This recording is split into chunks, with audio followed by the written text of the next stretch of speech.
Bismillahirrahmanirrahim. Assalamualaikum warahmatullahi wabarakatuh. Alhamdulillah. Alhamdulillahi wa kafa ala nabiyil mustafa. Asyhadu an la ilaha illallah wahdahu la syarika lah wa asyhadu anna Muhammadan abduhu wa rasuluh al-amiru bil birri wat taqwa. Allahumma fasalli wa sallim ala Muhammadin wa ala alihi wa sahbihi wa man tabi'ahum bi ihsanin ila yaumil wafa, amma ba'du. Qala ta'ala ya ayyuhalladzina amanu taqullaha haqqa tuqatih wa la tamutunna illa wa antum muslimun. Pertama, kita harus terus bersyukur pada Allah Subhanahu wa taala.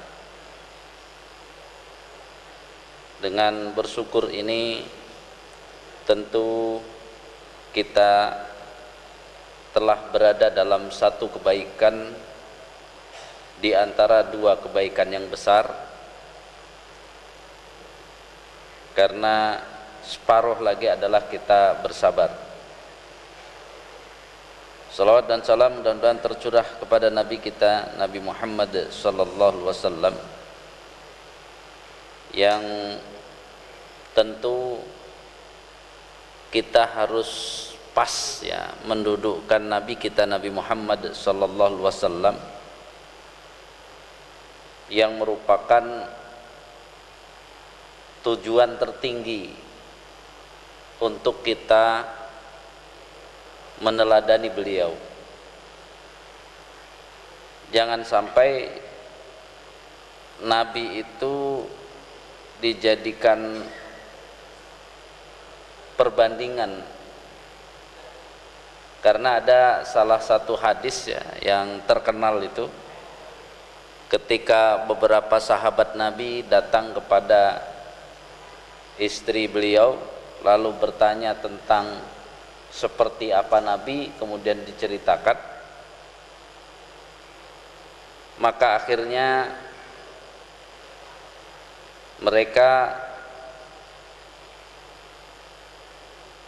menyatakan menjadikan diri mereka inferior dengan kalimat aina nahnu minan nabiyyi sallallahu alaihi wasallam.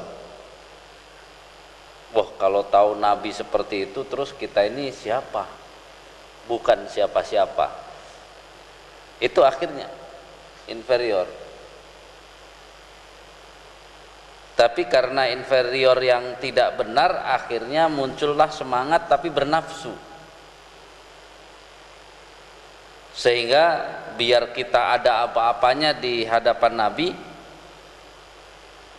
maka ana fa usallil laila abadan, kalau gitu saya mulai hari ini saya mau sholat terus sepanjang malam, nggak tidur-tidur kan gitu. Kemudian yang lain nggak mau kalah, itu kan emosional lagi. Wa ana asumud dahra wala uftiru, kalau gitu saya juga nggak mau kalah, saya mau puasa terus nggak buka-buka. Itu namanya dia membandingkan antara dirinya dengan Rasulullah karena masih jauh, terus tapi yang muncul bukan kesadaran, tapi yang muncul emosi. Sehingga apa? Wah, kalau biar ada kelihatan langsung digas, itu nggak bisa seperti itu. Yang satu nggak mau kalah, wa na'tazilun nisaa fala atazawwaju abadan. Yang di sini bapak-bapaknya kadang-kadang sudah menikah saja pengen nyari ini sampai bersuara, kalau gitu saya nggak mau nikah biar bisa ibadah terus ya. Faja'a Rasulullah sallallahu alaihi wasallam ilaihim faqala antumul ladzi qata qultum kadza wa kadza. Untungnya Nabi datang saat mereka aduh kita harus begini begitu, itu kan berencana amal tapi nggak sadar diri. Nabi dengar, lalu Nabi mengatakan, siapa tadi yang ngomong sembarangan begitu? Ama wallahi inni la uhsyakum lillah wa atqakum lahu. Demi Allah, ya kalian juga tahu aku ini diciptakan Allah untuk menjadi orang yang paling takut pada Allah, orang yang paling bertakwa kepada Allah. Lakinni asumu wa uftir, tapi aku kalau puasa ya tetap berbuka. Wa usalliya, ya, wa usalli wa arqud, aku sholat malam tapi juga aku tidur. Wa atazawwajun nisa, aku juga menikah. Faman raghiba an sunnati falaysa minni, muttafaqun alaihi. Hadis riwayat Bukhari Muslim. Sehingga Rasulullah memberi pesan kepada kita, ketika kita semangat sholat malam, ya tetap kita tidak boleh mengabaikan ada sunnah tidurnya. Ketika kita berpuasa semangat, tapi ada sunnahnya, bahwa berbuka itu juga sunnah, nggak boleh kita membenci. Ketika kita rajin berjuang beribadah, tetap kita juga menikah itu juga sunnah Nabi yang tidak boleh dibenci. Jadi jamaah sekalian rahimakumullah, mempertahankan keislaman itu tidak boleh hanya modalnya semangat. Ya. Kalau modalnya semangat kayaknya iya, padahal tidak. Sehingga kecerdasan kita diuji. Karena jalan menuju kebaikan itu sangat banyak, tapi kita nanti harus paham diri kita porsinya di mana. Dan kita juga harus paham juga kadang-kadang orang lain porsinya di mana. Sehingga Rasulullah sallallahu alaihi wasallam paling tidak memberikan gambaran kepada kita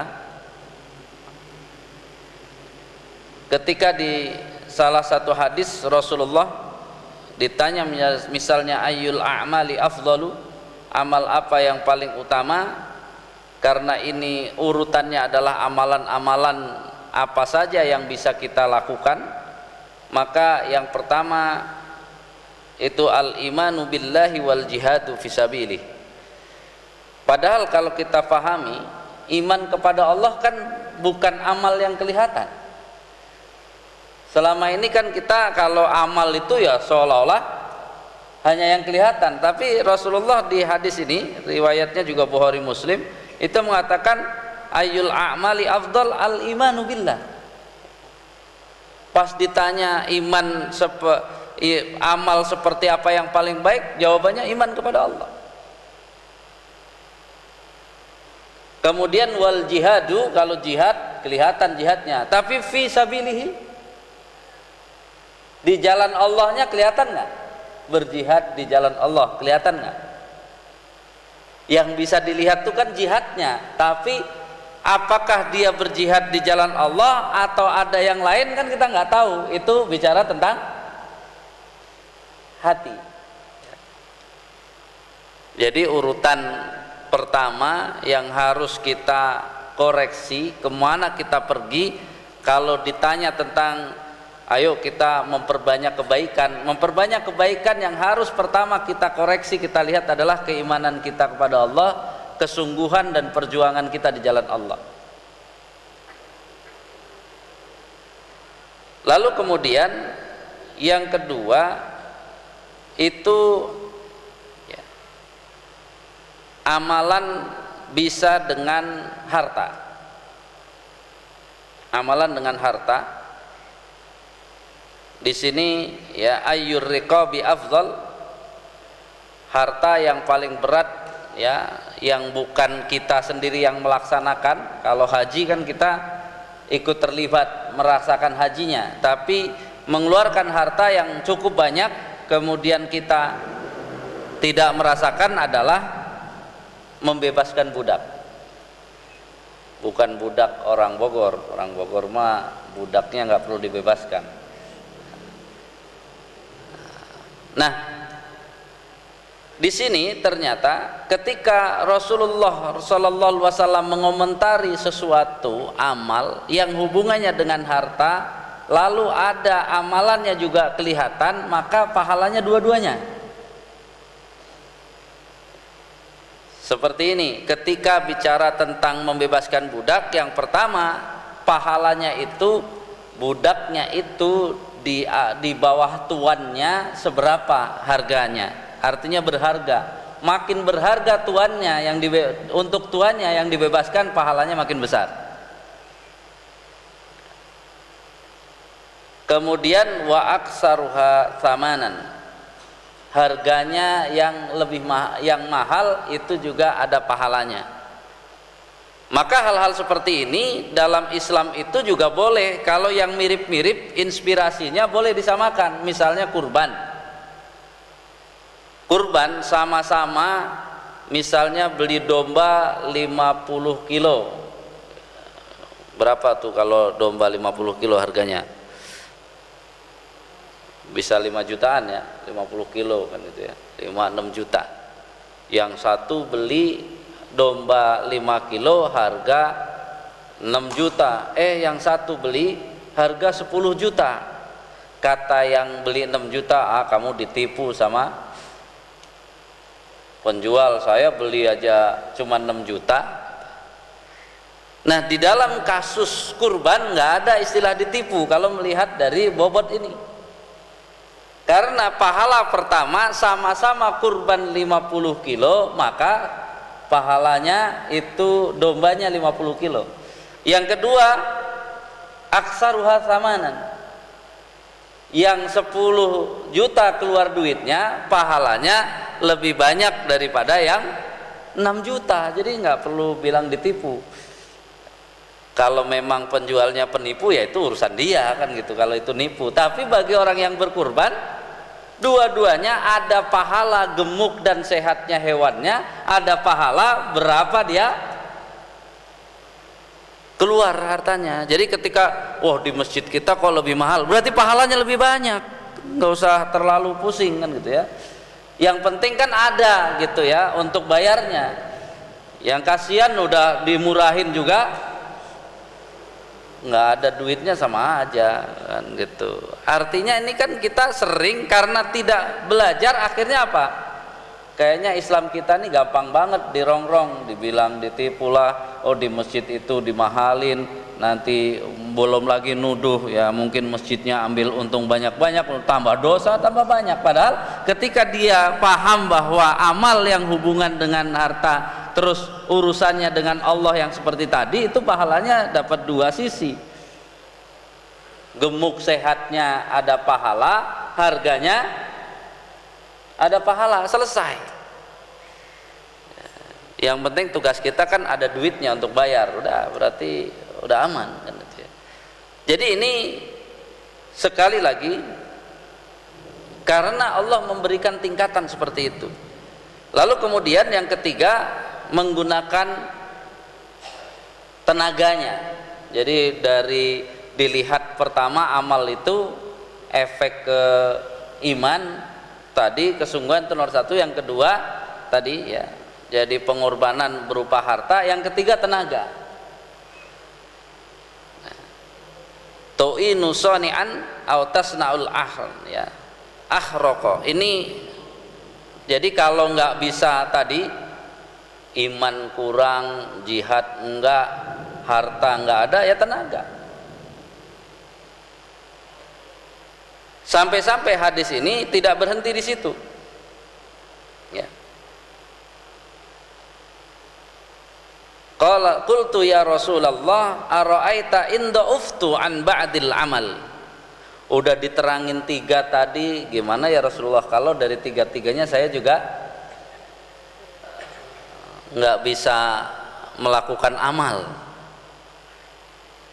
Jadi iman kurang gitu ya, jihad nggak ngerti di jalan Allah, duit ya nggak ada, ya tenaga juga udah lengkap lagi kolesterol tinggi, gula tinggi, asam urat tinggi, jantung sudah dikasih gorong-gorong gitu ya.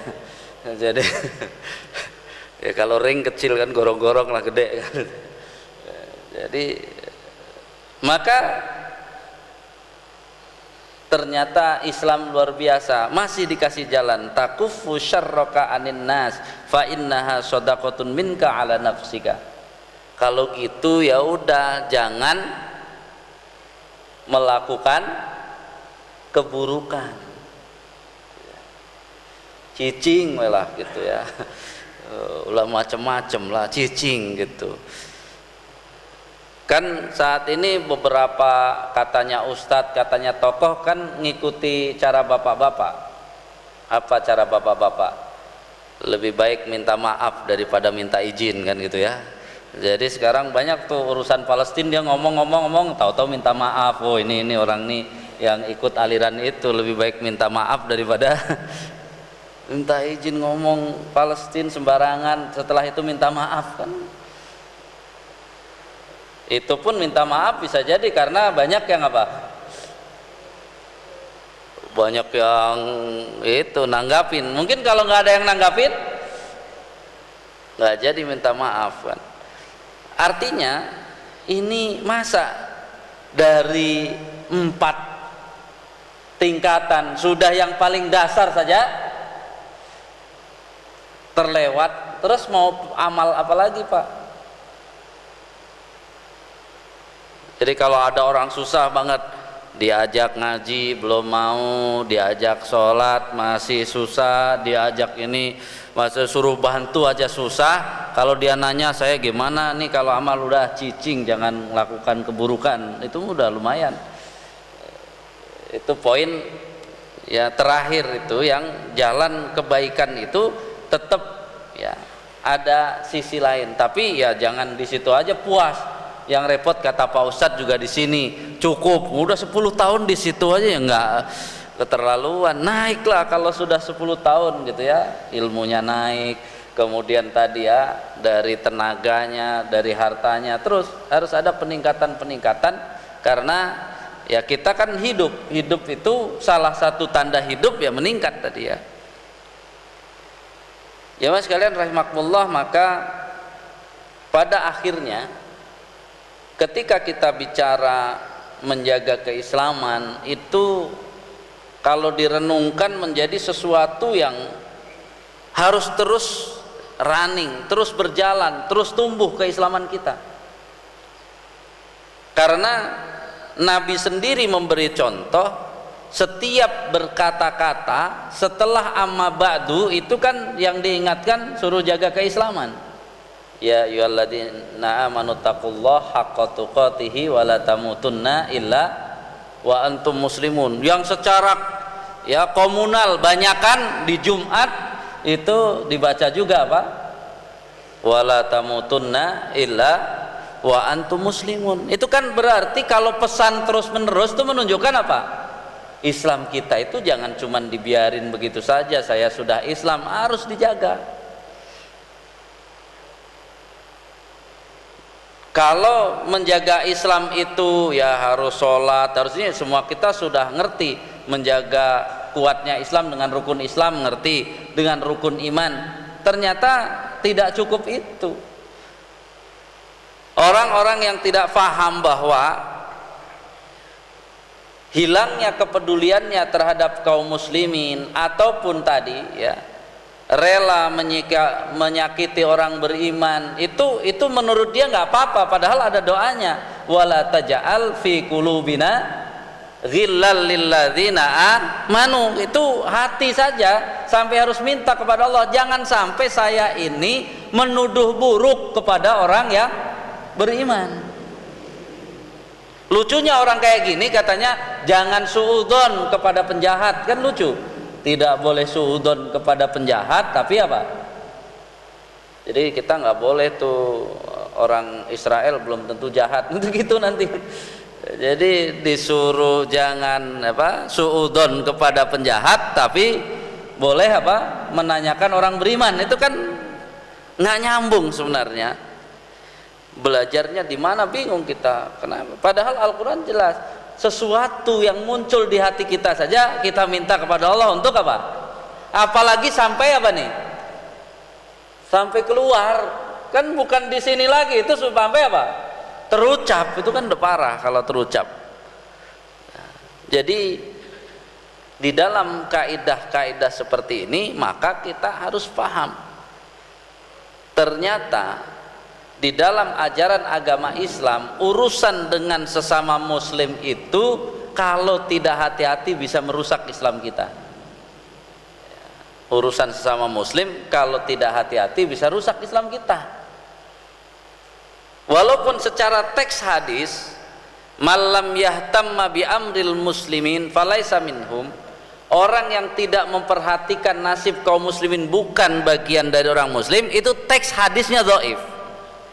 Teks hadisnya. Tapi hadis tidak bisa hanya sekedar teksnya dhaif, tapi ulama ya, sekaliber ulama ya, ulama-ulama yang saat ini tegas keras dalam misalnya dalam bid'ah dan sebagainya, mereka mengatakan secara makna itu hadis yang semisal dengan itu menguatkan hadis ini. Jadi maknanya tidak dhaif. Bunyi teksnya saja itu yang dhaif, tapi maknanya tidak dhaif. Kenapa? Karena hadis sahih jelas gitu ya.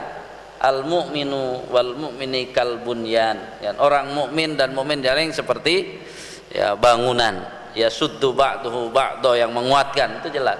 Atau la yu'minu ahadukum hatta yuhibba li ahihi ma yuhibbu li nafsi, itu juga kuat hadisnya. Atau al mu'minu lil mu'mini kal jasadil wahid, orang mukmin dan mukmin lain seperti jasad yang satu. Idza stakalahu udwun tada'asa irul ya jasati bisahri wal huma. Jadi itu sudah jelas. Jadi ketika kita memahami bahwa ternyata urusan kita hari ini dengan kaum muslimin yang kita nggak tahu itu tetap bisa mengganggu keislaman kita. Jadi harus hati-hati. Maka walaupun ada ya, pertanyaan yang sangat sulit mungkin bagi kita, tapi sebenarnya ketika kita ditanya tentang kesulitan masalah itu, maka jawabannya sebenarnya cuma satu nanti, keimanan kita.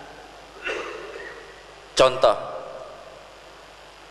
masa senjata canggih, tentara banyak semuanya, kok bertahun-tahun nggak bisa ya menghabisi orang yang di Gaza? Kira-kira kalau ada orang ngomong begitu, maka ini harus curiga nih, jangan-jangan ada apa tadi, entah ada ini bikinan lah apa kesana. Kenapa? Ya harusnya sudah habis. Kira-kira jawabannya apa kalau ada orang ngomong seperti itu? Ya kan kalau kita nggak paham secara keimanan, nanti tahu-tahu iya juga ya gitu. Dari dulu ya, kalaulah nenek moyang Zionis itu adalah ya Bani Israel yang bukan sekedar menjadikan agama Yahudi sebagai agama, tapi sebagai gerakan yang menentang, maka celakanya ataupun ya kelemahannya itu sama dengan orang tua mereka.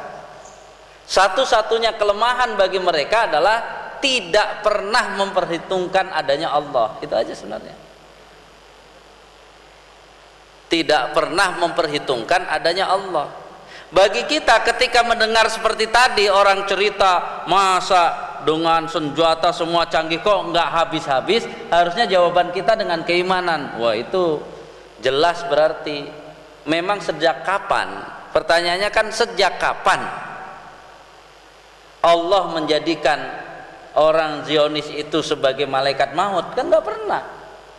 Namanya kematian itu, walaupun apapun yang terjadi dalam keimanan kita, kematian itu kan ada ajal, ada malaikat maut datang. Kalau dua ini tidak ada, mati nggak orang? Ajalnya belum tiba, malaikat maut nggak datang, itu ya, ajal tiba dan malaikat maut itu kan satu alarm. Jadi kalau ajal tiba pasti malaikat maut datang, ya mati.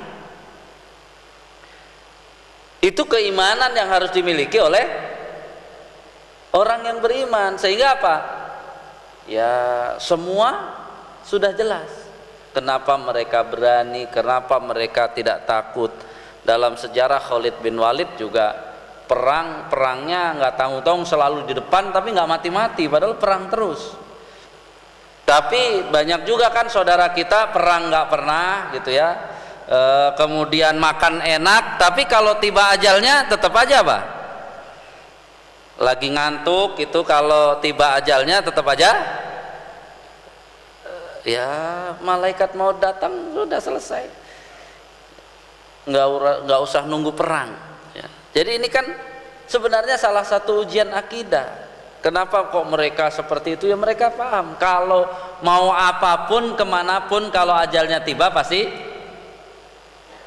mati. Dan hebatnya mereka punya ketahanan ya. Punya ketahanan itu artinya ya mereka benar-benar punya keteguhan. Karena kekuatan dalam pertempuran itu kan harus dua-duanya ya, harus kuat tentaranya dan kuat penduduknya ya, kalau penduduknya nggak kuat ya tentaranya nggak konsentrasi. Itu kan menunjukkan apa? Sesuatu yang sekali lagi pada dasarnya sebenarnya kembali, kalau larinya kepada keimanan langsung selesai. Karena apa? Ya namanya mati itu bukan urusan Israel, bukan urusan yang lain, tapi memang ajalnya tiba. Artinya apa? Ya bukan kita sengaja kalau gitu saya mau ya di atas rel, kalau nggak mati ya, kalau tidur di atas rel nggak mati udah kepotong dua ya tetap aja sengsara kan gitu ya. Jadi itu logikanya kacau ya. Artinya apa? Ya kalau mati masih lumayan ketolong, kalau nggak mati itu lebih sengsara lagi, sakitnya kayak apa dan sebagainya. Ini kan contoh-contoh bahwa hal-hal sesederhana itu jangan diam. Sebagai apa? Biar makin menguatkan keimanan kita kepada Allah Subhanahu wa taala. Jemaah sekalian rahimakumullah, belum lagi kalau ditanya ya, kepada kita hingga hari ini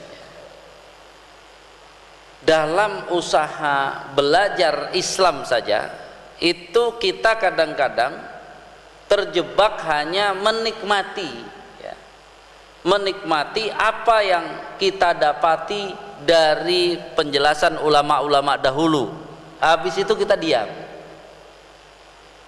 Padahal kalau kita lihat Nabi kemudian para sahabat itu menggunakan Al-Quran itu benar-benar ya, kalau sampai nanti bicara kemajuan Islam itu para ulama itu sambil baca Quran sambil mencari inspirasi mana yang kira-kira bisa memajukan, sehingga ada Abbas ibnu Firnas misalnya ya, karena merenungkan tentang burung kemudian dia bikin sayap kemudian nyoba gitu ya, itu kan inspirasinya Al-Quran. Coba kalau kita wawancara yang inspirasi mau bunuh diri itu dari Quran atau jangan-jangan dari TikTok, dari apa lagi ya.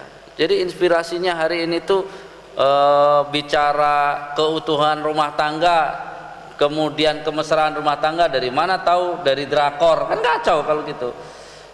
Katanya setiap hari 1 juz baca Quran, tapi inspirasinya malah bukan dari Al-Qur'annya. Ini kan menjadi PR bagi kita. Menjadi PR besar. Sehingga kalau kita ya, tidak kan semua hal yang terjadi di masa lampau itu harus menjadi ibrah. Arti ibrah itu jembatan. Jembatan itu menghubungkan kita ke sana, atau harusnya yang ada di sana menjadi jembatan kita untuk menghadapi sesuatu yang sesuai dengan yang kita hadapi. Mana yang akan dipakai? Ya lucu kalau kita ke sana berarti kayak mesin waktu, kita ke sana terus memikirkan itu, enggak. Contoh misalnya, apakah puas ketika kita membaca wa min syarrin naffasati fil 'uqad, dan dari kejahatan ya wanita-wanita yang meniupkan di buhul-buhul, artinya ini adalah kejahatan sihir. Pertanyaan saya sederhana, coba cari BCC ini ada nggak yang ditakut-takuti sihir kayak malampir datang atau apa, ada nggak? Nggak ada. Kan berarti apa? Sihir itu apapun tetap sihir. Maka kalau hari ini bicara sihir nggak usah bicara mak lampir. Mana lebih kenceng, sihirnya mak lampir atau sihirnya TikTok hari ini?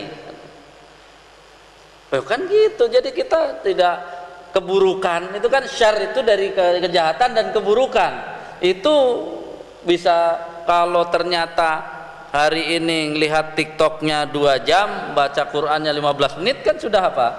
Itu syar. Dan ternyata ya, sihirnya bukan malampir, bukan apa, niup di buhul-buhul, ternyata seperti itu. Nggak puas di TikTok, di Shopee live apa, udah habis waktunya. Belum lagi duitnya juga ikut habis kan itu. Jadi bisa seperti itu. Nah, belum lagi ya sihir-sihir yang lain tadi. Ada nggak nonton drakor 5 menit, ada nggak? Jadi kalau nanya yang nonton drakor tuh biasanya nontonnya berapa lama? Oh, itu kan sihir juga jadinya. Padahal kalau suruh baca Quran kuat nggak? Kayak nonton drakor, nggak kuat. Ini menunjukkan apa? Ya kita tidak memahami ayatnya, isinya dan tafsirnya, tapi ternyata apa? Ketika kita tarik, kita harus belajar. Kalau di zaman kita yang paling menyihir apa nih? Kan? Termasuk ya, anak kita ternyata yang nyihir game kan. Orang-orang yang nggak bener di pojok ngeliatin handphone itu, kira-kira kalau saya tanya, kira-kira kalau dia melihat sampai ini, itu melihat cara nanam pohon pisang ya, melihat cara membesarkan ikan mujair, atau melihat yang lain-lain tuh? Jujur, kalau ada orang melihat itu enggak lain-lain, itu lagi melihat cara nanam pohon pisang atau melihat yang lain-lain? Yang benar atau nggak benar? Kebanyakan nggak benar. Maka kalau hari ini kita ya, nanti tanggal 15 ada konser Coldplay yang ya propaganda LGBT, tapi ketika kita tarik kepada diri kita, keluarga kita, kira-kira pintu LGBT yang mengancam di rumah kita dari mana kira-kira sumbernya? Dari mana kira-kira sumbernya? Kita bisa pakai 2 ayat ini. Saya kasih cluenya, wa min syarrin naffasati fil uqad, sama wa min syarri ghasikin idza waqab. Jadi yang menyihir generasi kita namanya handphone. Yang belikan handphone siapa? Ya bapaknya. Kemudian malam, pertanyaannya apalagi di rumah ya, ternyata wifi-nya cepat, pertanyaannya malam, handphonenya dititip ke orang tuanya atau di kamarnya? Itu kejahatan malam bisa terjadi nggak? Dan kejahatan malam bagi anak kita, malam-malam nggak tidur dengan handphone, kalau tangannya gerak-gerak itu masih level di bawahnya. Kalau tangannya nggak gerak-gerak itu yang masalah, berarti nontonnya sesuatu yang nggak benar, video porno. Padahal peneliti menyatakan orang nanti kalau kecanduan video porno itu lebih parah daripada kecanduan narkoba, karena narkoba yang saraf otaknya itu cuma 2 yang rusak, kalau video porno 5-5-nya rusak. Dari situ nanti, dari video porno itu bisa sampai kepada LGBT, bisa, karena dia naik terus apa, yang normal nontonnya, nanti yang berjamaah, kemudian apa, yang nggak normal, yang binatang ke sana. Karena apa? Ya itu rusak, sudah rusak. Setannya tinggal menghembuskan ya. Ini PR bagi kita.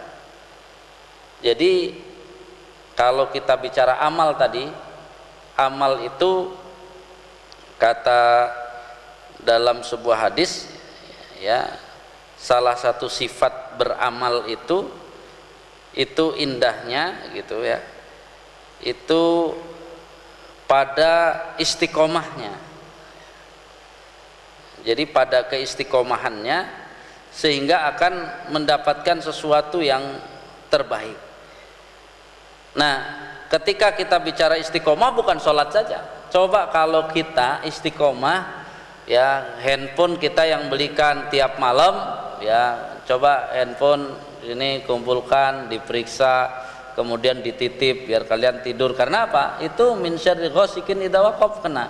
Dan dalam penelitian ya yang sudah diteliti itu, kalau malam tidurnya telat pasti bangunnya subuh susah. Nah, ketika bangun subuh susah, telat, itu efeknya tubuhnya ya kurang sehat, bahkan mentalnya juga nggak sehat. Apalagi malamnya ternyata tadi ya, melakukan kemaksiatan, udah double. Dan sedihnya nanti ternyata rusaknya generasi kita dan anak kita sendiri, di mana rusaknya? Di luar atau di dalam rumah? Maka hari ini baca Qul a'udzu birabbil falaq, merenungnya bukan hanya tadi ghasikin idza waqaf. Itu Bapak pernah meriksa anak Bapak malam-malam ngapain? Jangan-jangan nggak pernah sama sekali. Pertanyaannya, kira-kira nanti ditanya nggak sama malaikat? Tuh, yang belikan handphone siapa? Ditanya nggak sama malaikat? Jadi itu jadi amalan besar juga kalau Bapak bisa konsisten periksa, konsisten tadi ya Pak, kumpulkan malam tidur. Kenapa tidur? Nanti biar kita bangun bareng, kemudian ke masjid bareng. Itu ternyata walaupun dinasehati apa dan sebagainya, kalau kita tidak melakukan itu ya nanti jangka panjang, bahkan kita bisa jantungan kan. Kalau lihat ternyata anak, tenang dulu kan gitu ya, harus pelan-pelan, karena kesalahannya kan pada dia atau pada kita, pada anak kita atau pada kita, pada kita yang belikan lagi, cuman kita tidak mengawasi. Makanya ini gambaran, bahkan nanti pintu berikutnya misalnya hati-hati anak kita suka K-pop, Korean pop, itu hati-hati, karena itu juga pintu LGBT juga dari situ ya. Jadi diawasi, baik yang perempuan ataupun yang laki-laki juga, itu juga pintunya, termasuk ya pintunya kalau kita kurang mendidik anak kita. Saya sedih juga, anak sudah umur, saya tanya dia sudah SMP gitu kan, tapi sholat ngobrol sama temennya, sholat Allah Akbar dia ngobrol gitu kan. Tapi kita nggak boleh tuh, kamu ke masjid, nggak usah, kan bukan anak kita. Kita cuma nanya, kamu tinggal di mana gitu ya? Oh di sana, anaknya Pak siapa gitu ya. Sekarang sekolah di mana gitu ya. Kelas berapa gitu. Baru ditutup. Emang di sekolah Pak guru ngajarin sholat begitu ya, dan itu udah malu dia. Kita jangan marah-marah, karena apa? Yang salah bukan dia Pak, yang salah siapa? Bapaknya yang salah. Jadi jangan marahin dia. Kalau mau Bapak marahin bapaknya, ya nanti ribut kan gitu ya. Jadi daripada ribut ya dia tanya aja. Jadi dia minimal kita membantu. Nanti kan dia kalau sholat saya nggak mau lah, nanti ditanya bapak lagi, ditanya rumah di mana, kemudian ditanya kelas berapa kan gitu ya. Jadi memang nggak kayak kita dulu, anak-anak SMP sudah rapi sholat bisa bercanda Pak. Aduh, belum lagi kasus guru anak sholat bercanda ditendang, lagi ruku ditendang, anak yang nendang dipukul, gurunya yang ditangkap polisi kan. Waduh, jadi ini dunia terbalik, itu benar-benar bukan sinetron tapi sesuatu yang benar. Makanya mulai hari ini kalau mau mendapatkan pahala yang banyak ya mulai dari tadi cuman meriksa handphone saja, tapi tiap hari ya dari anak-anak kita. Saya sih bersyukur anak saya sampai sekarang yang punya handphone cuman yang sudah lulus pesantren lagi ngabdi, karena ngabdi harus punya handphone hubungan dengan guru-guru yang lain. Ya sebelum itu dia nggak pernah punya handphone, jadi kalau pulang pinjem, ya udah pinjem, namanya pinjem kan enak Pak, ya ambil orang pinjem. Ya itu mudah-mudahan sekali lagi menjaga keislaman di akhir zaman itu ternyata tidak sekedar membaca hadis anak saya kita sholat ke masjid puasa aman, enggak, ternyata menjaga itu dengan tadi kita mengerti mana pintu-pintu yang tadi ya, dengan kita membaca surat Al-Falaq itu mulai sekarang renungkan, ya Allah di sini ada kejahatan malam ketika gelap. Kalau dulu kejahatan malam ketika gelap dalam tafsir paling apa, pencuri, perampok. Kalau zaman kita ternyata apa, tadi malam-malam masih nonton yang enggak. Kalau malam-malam sendiri nonton begitu, kira-kira godaannya suruh nonton cara menghafal Quran atau yang lain? Kan nggak mungkin malam-malam jam 12 lagi nonton ya cara efektif menghafal Quran, kayaknya nggak mungkin ya. Ini harus benar-benar kita tahu bahwa Islam ini menjaganya harus ada usaha serius dari kita semuanya. Hadanallah wa iyyakum ajmain. Ada pertanyaan silakan. Baik, kalau tidak ada, mudah-mudahan kita bisa menjaga keislaman ini, dan menjaga keislaman bukan hanya diri kita, tapi keluarga kita, tetangga kita, saudara kita, termasuk ya semangat kita dalam mendidik itu bukan hanya anak kita. Kalau sudah ke masjid ada anak yang sholatnya kurang benar dan sebagainya, ya mulai kita harus ikut mendidik dengan jangan dibentak, jangan dimarahin, tanya saja sama diajarin, besok jangan gitu ya, ini sholat waktunya ngobrol sama Allah bukan ngobrol sama kawan, nanti habis salam ngobrol lagi sama kawan masih banyak waktu. Demikian, assalamualaikum warahmatullahi wabarakatuh.